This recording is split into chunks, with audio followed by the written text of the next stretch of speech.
लम्बोदरं नमस्तुभ्यं सततं मोदकं प्रियं निर्विघ्नं कुरु मे देव सर्वकार्येषु सर्वदा।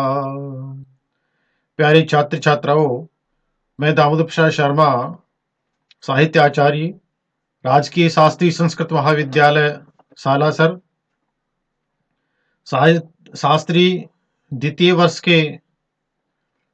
शास्त्री द्वितीय वर्ष के साहित्य द्वितीय पत्र में प्रयुक्त मृच्छकटिकम नामक पुस्तक से छोटे प्रश्न और बड़े प्रश्न आपके सामने प्रस्तुत कर रहा हूं। कृपया ध्यान से सुने। पहला प्रश्न है, मृच्छकटिकस्य रचयिता कै शूद्रकः। मृच्छकटिकम पदस्य अस्य व्युत्पत्ति का मृच्छकटिकायाः सकटिकः क्षुद्रशकटं मृच्छकटिकम् तदधिकृत्यं कृतं काव्यं मृच्छकटिकम्। मृच्छकटिकं कीदृशं रचना अस्ति? दृश्य काव्यस्य प्रकरण भेद। चौथा नंबर है इसका। चौथा प्रश्न, प्रकरणस्य नायकः कीदृशः भवति? धीर प्रशान्तः। मृच्छकटिके को नायकः? चारुदत्तः। मृच्छकटिकस्य नायिका का? वसंत सेना। मृच्छकटिके मुख्य रसः कः? श्रृंगारः। मृच्छकटिकस्य कथा वस्तु कीदृशो अस्ति?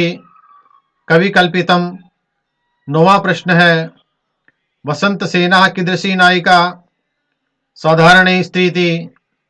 10वां प्रश्न, सर्विलकः को अस्ति? उत्साह संपन्न युवकः। मृच्छकटिकस्य प्रतिनायकः कः? सकारः। दूता कास्ति? चारुदत्तस्य स्वीया पत्नी। मृच्छकटिके विदूषकस्य किं नाम अस्ति? मैत्रेय। मदनिका कास्ति? कृतदासी। मृच्छकटिके कति अंकाः सन्ति? 10 अंक। 10 अंक हैं। रदनिका कास्ति? चारुदत्तस्य दासी। वंदुलय का आसीत्? वेश्यापुत्रः। प्रश्न नंबर 18वां, चारुदत्तस्य पुत्रस्य किं नाम आसीत्? रोहसेनः। चंदनकः कः आसीत्? चंदनकः राज्यपालकस्य बलपति आसीत्। कस्य गृहं शून्यम्? अपुत्रस्य गृहं शून्यम्। कीदृशः शूद्रकः अग्निं प्रविष्टः? 10 दिन सहितं शताब्दं चायुर्लब्धा शूद्रकः अग्निं प्रविष्टः। कस्य सर्वं शून्यं? दरिद्रस्य सर्वं शून्यं भवति। सुखं कदा शोभते? दुःखान्य अनुभूय शोभते। चारुदत्तः कुत्र वसति स्म? अवंतीपुर्यां।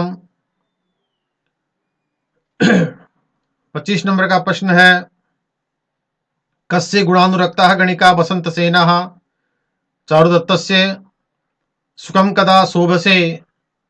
सुखं दुःखान् अनुभूय शोभते। किमनन्तकं दुःखं? दारिद्र्यम् अनन्तकं दुःखम्। कस्य सूर्यादपि जना शिथिलीभवन्ति? नष्टधनाश्रयस्य जनः। कस्मात् शीलशशिनः कान्ति परिम्लायते दारिद्र्यात्? दारिद्र्यात् किमेति रियमेति। अपरम षष्ठम महापातकम किम? निर्धनता। छठा महापातक है निर्धनता, निर्धन होना। कई शस्त्रवन्तोपि निर्जिता भवन्ति गुणशस्त्रै। का बहुदोषा भवन्ति सर्वरी। रात्रि जो होती है वो बहुत दोषों वाली होती है। नारी कुत्र गृह्यते? नारी हृदये गृह्यते। 35 नंबर का प्रश्न है, मृच्छकटिकस्य प्रथम अंकस्य किम अभिधानम्? प्रथम अंकस्य अलंकार शास्त्र नाशो न्यामः। मृच्छकटिकस्य द्वितीय अंकस्य किम नाम अस्ति? धूतकर संवाहक। 37 प्रश्न है, मृच्छकटिकस्य तृतीयङ्कस्य किं नाम विधानं सन्धि विच्छेदो नाम तृतीयोऽङ्कः। मृच्छकटिकस्य चतुर्थाङ्कस्य किम अभिधानं मदनिका सर्विलको नाम चतुर्थो अंकः। पंचमो अंकस्य नाम किम दुर्दिनो नाम है। अगला प्रश्न 40 नंबर का। षष्ठो अंक से किम नाम है प्रहण विपर्ययः। सप्तमो अंक से किम नाम आर्यकापहरणम्। अष्टमो अंक से नाम किम वसंत सेना ओटनो। नवम अंक से किम नाम व्यवहारो नाम नवमो अंक है। दसमो अंक से नाम किम संघारो नाम दसमो अंक है। असमुद्रोथितम रत्नम किम आसीत् वीणा। लोके अस्मिन् का संकनीयः निष्प्रतापा दरिद्रता संकनीयः। 47 नंबर का प्रश्न है मृच्छकटिके चोर कर्म कै प्रशंसति सर्विलकः। किम ब्राह्मणस्य महद उपकरण द्रव्यम यज्ञोपवीतम्। दरिद्रेषु किम दुर्लभम सत्यम। अगला प्रश्न 50 नंबर का 50 अंक का। कथम विश्याजनः अलीक दक्षिणो भवति नाना पुरुष संगेन। कुत्र रागः न कार्यः स्त्रीषु मनुष्य कथम संकितो भवति स्वदोषै। कै पुरुषम स्त्रिय प्रभवन्ति रक्तम सुसमृद्धीनां ग्रामीणां रक्षां कै करोति सेनाः। 55 नंबर का प्रश्न है रमणाभिमुखा स्त्री किम न गणयन्ति शीतोष्णम शीतोष्णम। क्षितिपतय कथा कया पश्यन्ति चार दृष्टयः। मधुपा किम न परित्यजन्ति कमलम। प्रसन्न जलम कथम कलुषायते कुलाव पातेन। कीदृश्यः गावः सन्तु क्षीरिण्य। वसुमती कीदृशी भवतु सर्वसंपन्न सस्याः। 61 नंबर का प्रश्न है कीदृशा भूपा पृथ्वी परंतु प्रशमित रिपवा धर्मनिष्ठास्य भूया पृथ्वीं पातुं। नीलकंठस्य कीदृश कंठ वह पातुः। यत्र कंठे गौरी भुजलता विद्युत लेख विराजते एवं श्यामाम्बुदोषम अपम स्त्री नीलकंठस्य पातु कंठम व पातु। मृतः क जीवति यह सुखा दारिद्र्यम भाति सैनर शरीरेण धृतः मृत जीवति। भाग्यक्रमेण कानि भवन्ति यान्ति च धनानि। केन दृष्टिर्विफलतां गताः असत्पुरुष शेषैव तमसः दृष्टिर्विफलतां गताः। वेश्या कीदृशी भवति वेश्या वापि लतैव नौरिव सर्वजना सुलभा भवति। 67 नंबर का प्रश्न वसंत सेना कानि सूचयिष्यन्ति। वसंत सेना माल्य समुद्भव गंध मुखरागानुपुराणी च सूचयिष्यन्ति। अनृतम कस्य कारणं भवति अनृतम चारित्र्य भ्रंशस्य कारणं भवति। के पुरुषा अपंडिताः मतः ये पुरुषा स्त्रीषु च विश्वसन्ति ते अपंडिताः मता। नोरे लोके नराणां किं द्वयम् अति प्रियं भवति। लोके नराणां सुहृदवनिताः चेद्वयम् अति प्रिय भवन्ति। ये छोटे प्रश्न हुए प्यारे बच्चों। अब तो मृच्छकटिकम् के जो रचयिता हैं शूद्रक उनका परिचय। शूद्रकस्य परिचय समय रचनाश्च प्रतिपादनीयाः। शूद्रकस्य जीवन चरित विषये प्रायः इतिहास ग्रंथा मूलम अवलंबितः एव सन्ति। शूद्रक के जीवन चरित विषय में प्राय जो इतिहास के जो ग्रंथ हैं वो मौन है। अस्य अस्तित्वं विषये मृच्छकटिकम् विषये च विद्वत्सु विवादो अस्ति। मृच्छकटिकं प्रस्तावनानुसारं शूद्रक महाशक्तिशाली क्षत्रिय वंशावतंसम् आसीत्। वेद विद्यायां सकल शास्त्रेषु गणिते वैश्विक विद्यायां चतुष्षष्टि कलासु हस्ते शिक्षा यांचः सर्वप्रसादात् लब्धप्रकर्षम् आसीत्। अयं समरव्यसनी प्रमादशून्यः तपोवनः तपोधन परवारणबाहु युद्ध लुब्धश्चासीत्। मृच्छकटिकस्य परिशीलनेन ज्ञायते यदयं महाकवि शूद्र को दाक्षिणात्य आसीत्। अब इनकी स्थिति काल के विषय में बताते हैं कि महाकवि शूद्रकस्य काल विषय किंचित अपि प्रमाणम नोपलभ्यते, अतो अस्यैकमात्र रचना मृच्छकटिका दय आभ्यन्तरै बाह्यस्य प्रमाणै अस्य काव्यस्य निर्णय अस्य कालस्य निर्णय क्रियते। अनेकै प्रमाणै शूद्रकस्य समय षष्ठ शताब्द्यां स्वीक्रियते। अब इसके बाद में आती है रचना परिचय। मृच्छकटिकं शूद्रकस्य प्रसिद्धा कृतिरस्ति। मृच्छकटिकं दशांक प्रकरणं वर्तते। अस्य नायकः चारुदत्तः, नायिकाश्च वसन्तसेना अस्ति।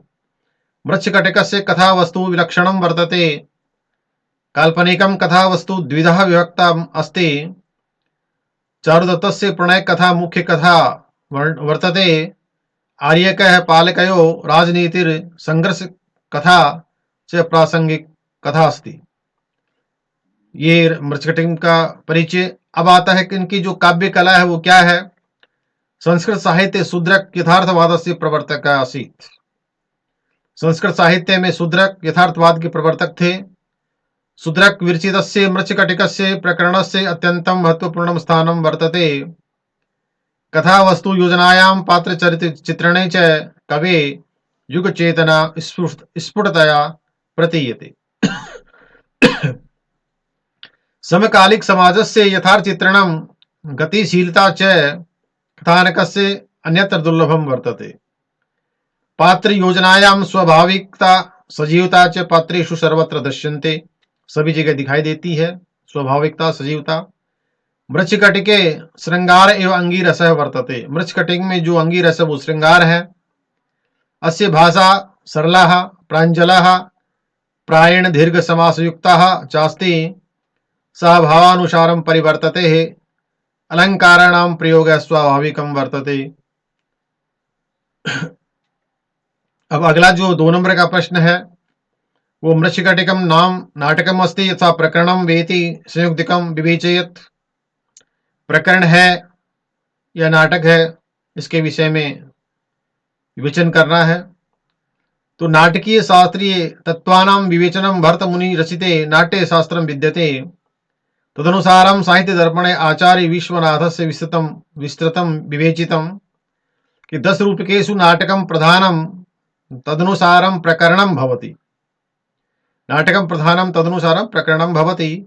अनयो पार्थक्य विवेचनात्मकं लक्षणम् अस्ति। यथा नाटकं ख्यातवृत्तं स्यात् पञ्चसन्देशमन्वितं विलासधर्यादिगुणवत् उक्तं नानाविभूतिभिः इत्यादय। प्रकरणं भवेत् प्रकरणे वृत्तं लौकिकं कविकल्पितं शृङ्गाराङ्गिनायकस्तु विप्रोमाते अथवा वणे इत्यादि। तदनुसारेण मृच्छकटिकं नाटकं नास्ति परं प्रकरणम् अस्ति। मृच्छकटिक जो है नाटक नहीं है, ये प्रकरण है। प्रकरणस्य नायकः धीर प्रशान्तः भवति। प्रकरण का जो नायक होता है वो धीर प्रशांत होता है। मृच्छकटिकस्य नायकः ब्राह्मणः चारुदत्तोऽपि धीर प्रशांत नायको वर्तते। मृच्छकटिकं का जो नायक है, जो ब्राह्मण गरीब चारुदत्त, वो भी धीर प्रशांत नायक है। प्रकरणस्य कथा वस्तु अपि नाटकवत् प्रख्यातं न भवति।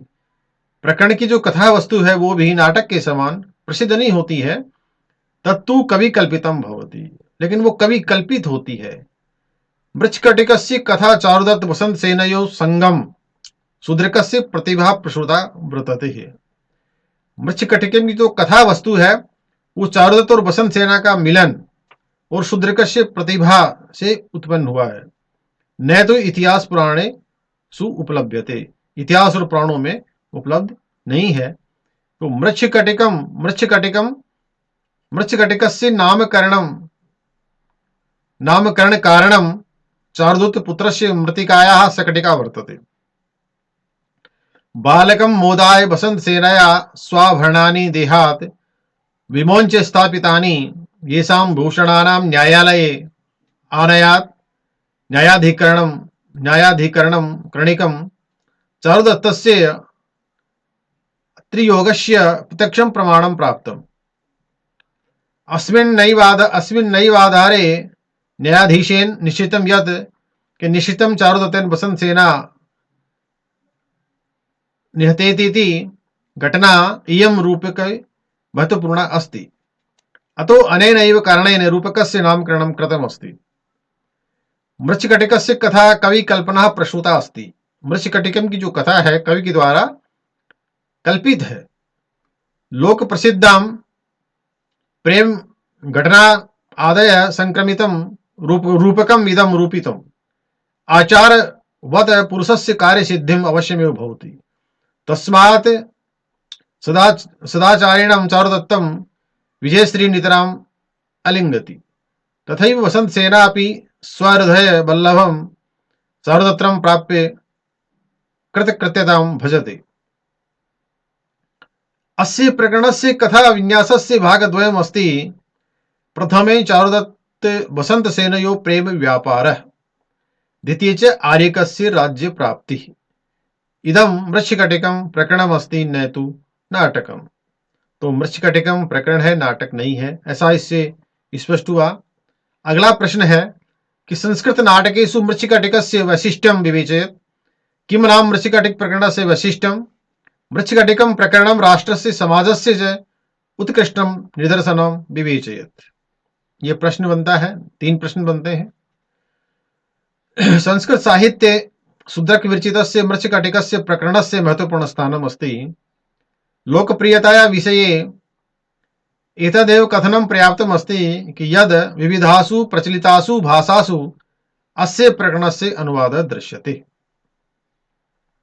अस्य प्रकरणस्य मुख्य वैशिष्ट्यं वर्तते यदस्मिन् मध्यमवर्गीय सामाजिकानामेव नाटकीय तत्त्वेषु सन्निवेशो वर्तते। अन्ये च चोरद्यूत गणिकादि मात्रं विस्तृतं वर्णनं विद्यते। सामाजिक कथानां यथार्थचित्रवाद मृच्छकटिकं संस्कृत नाटक जगति यथार्थवाद युक्तम् अद्वितीयं नाटकं यानी प्रकरणम् अस्ति। मृच्छकटिके जीवनस्य वास्तविकताया चित्रणं विद्यते। मृच्छकटिकस्य कथावस्तु विन्यासे घटनाक्रमे गतिशीलत्वम् अस्ति। अस्य संवाद पद्धति सरला संक्षेप्तमा च अस्ति। तत्र वाग् विदग्धताया व्यङ्ग्यस्य च दर्शनं भवति। हास्यरसस्य च चरवणायाः संस्कृत साहित्यस्य सर्वश्रेष्ठं प्रकरणं रत्नम् अस्ति। संस्कृत नाटक साहित्ये अद्वितीयं चरित्र प्रधानं प्रकरणम् अस्ति।